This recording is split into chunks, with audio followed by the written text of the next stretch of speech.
Based on the number of stores added each year, Little Caesars is the fastest growing pizza chain in the United States. There's a lot of pizza chains out there, but I think we can all agree that there's 4 that stand out above the others in terms of size. They're Pizza Hut, Domino's, Little Caesars, and Papa John's. Their rankings have shifted around over the years, but those are always the top 4. Pizza Hut and Domino's have been neck and neck. Domino's recently obtained the number 1 spot in terms of sales. Little Caesars and Papa John's have always been competitive with each other, but as of right now, Little Caesars is the 3rd largest pizza chain in the US. I feel like they're actually bigger than most people perceive them to be. In 2017, they had $3.72 billion in sales, which is 3.5 times larger than they had 10 years ago. They have over 5,000 locations that are located in every US state. They sell a lot of pizzas, and of those 4 restaurants I mentioned, I'd say they stand out the most, and by that I mean they have a very different business model. I don't mean to insult the quality of their pizza or offend any of their loyal customers, but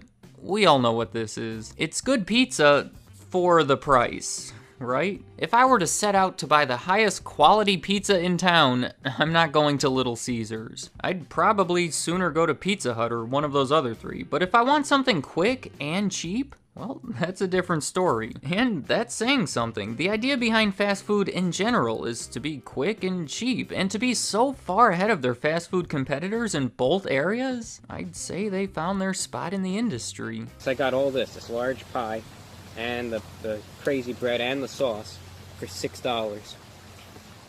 That's unbelievable. Have you ever found yourself in a position where you need like 5 or 10 pizzas for a kid's birthday party or to celebrate after a softball game? It's perfect for that. But despite finding their place in the market, they've had some troubles, particularly in the late 90s and early 2000s. I would separate the existence of this company into 3 separate phases. From its beginning in the 1950s all the way until the early 90s, I'd group all that together into an expansionary period. Things weren't always perfect, but they were almost always growing. Then from the early 90s into the mid 2000s, that was shaky. Declining sales through most of it, and any increase they saw was minor and didn't really last. The final period was from the mid 2000s up until today, which again, they're back to expanding and back to success. I think we've outlined our rise and fall and rise again. Now what I'd like to do is try to provide some reasoning behind all of this. The first rise, going all the way back to the 1950s, there was a minor league baseball player named Mike Ilitch, who after 4 years in the league experienced a leg injury and was forced to quit professional baseball. A few years later, he and his wife Marion had saved up about $10,000 and used it to open a restaurant. Mike wanted to call it Pizza Treat, Marion wanted to call it Little Caesars, and they compromised by calling it Little Caesars Pizza Treat. Now that name's a little long, and it's easy to see how people would neglect to say the pizza treat part of it. Obviously that part was eventually dropped, but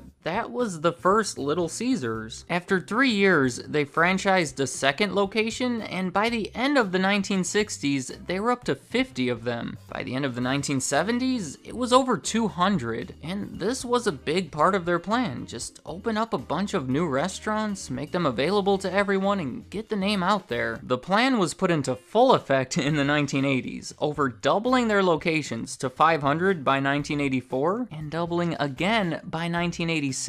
And throughout the 1990s, they were hanging around 4,000 locations, even made some big deals with Kmart to add restaurants in hundreds of their locations. To help add to their plan of getting their name out there, they used some heavy advertising. As a rule, they would spend 5% of their annual sales on advertising, and they had a bunch of gimmicky, catchy campaigns. None of it was too serious. They had this crazy looking mascot who is a Little Caesar, makes sense. In the 1970s, they started offering 2 pizzas for the price of 1, which started this whole campaign.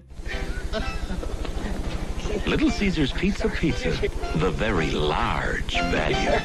The whole pizza thing sounds like a joke, and I guess it was, but it was a very successful campaign. It became the thing that people thought of when they thought of Little Caesars. All of that led to high sales, but they also did a great job in managing costs. If you're going to sell 2 pizzas for the price of 1, You better be cutting costs somewhere, and hopefully it's not just in the quality of your ingredients. They did it by making their restaurants carry out only. You can't dine inside of a Little Caesars. You walk in, pick up your pizza, and get out of there. It saves money in so many ways. They don't have to pay servers or wash dishes. Their buildings are smaller, which makes them cheaper, but also makes it easier for them to open up so many so fast. Little Caesars saves a lot of money by not allowing you to eat there. All of these things combine to make a successful restaurant, and I would say it helps explain the rise of Little Caesars. Now, on to the fall. Let me give you a few figures to help illustrate it. In 1992, their US sales reached an all-time high. At that point, they were at $2 billion.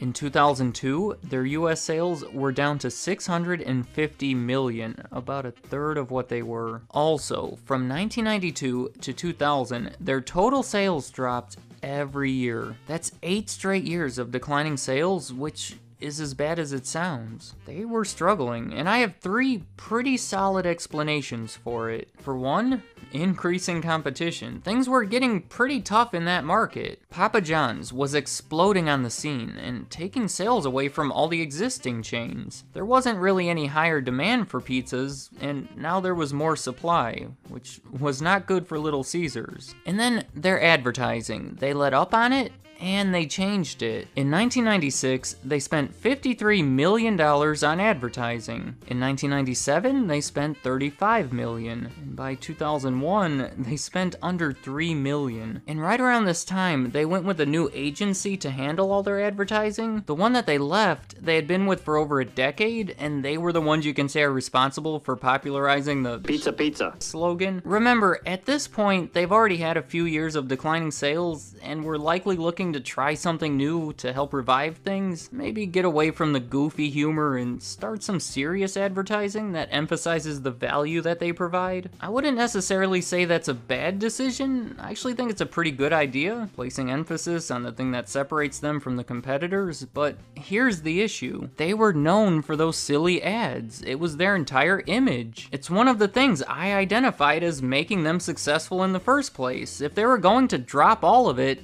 they needed to replace it with something really good. Start a new campaign that the public now identifies with them. But it never happened. They didn't follow through with anything and sort of lost their identity. The franchisees didn't care much for this either, which leads me to my third reason for their fall. These are the people that run the restaurants, but pay Little Caesars so that they can use their name and sell their stuff. Obviously, the franchisees and the company need to work together. Well, during this time, they were not getting along. As I said, the franchisees didn't approve of all the inconsistencies in the advertising and elsewhere. Here's a quote from one of them. They say, "Part of the problem is how corporate has made 180-degree turns. We got into spaghetti, and they dumped that. They told us to dump the fountain service and get rid of the equipment, then they told us to bring it back. And they abandoned the Italian kitchen. Meanwhile, our competition keeps getting more and more fierce." It was just costly for them to keep up with all these changes. When the people running the restaurants are unhappy with the people telling them how to run the restaurants,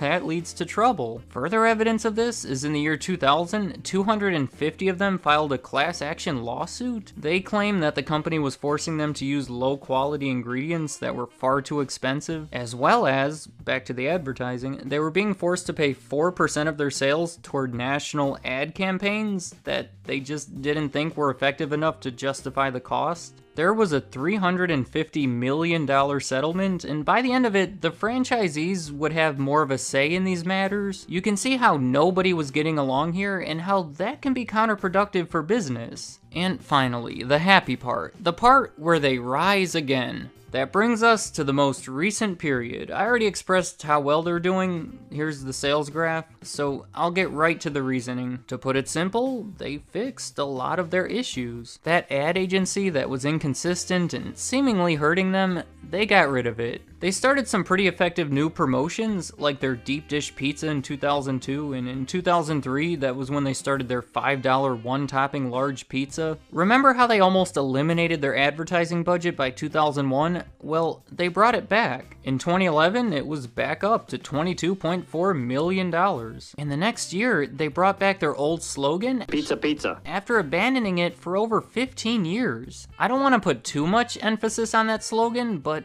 it's been good to them. I mean, they brought it back in 2012.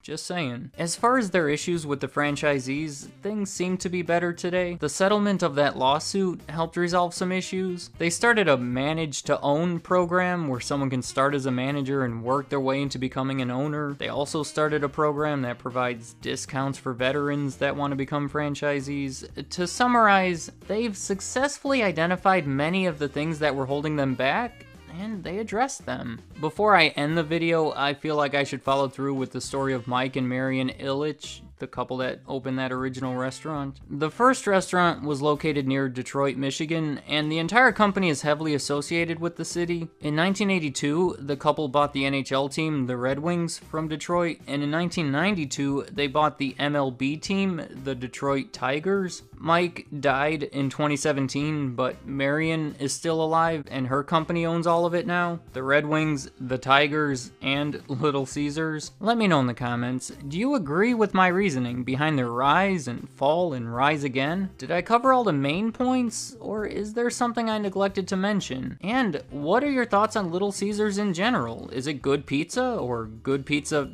for the price, or is it just bad pizza? I'd like to hear what you have to say. Pizza, pizza. Pizza, pizza. Thank you for watching.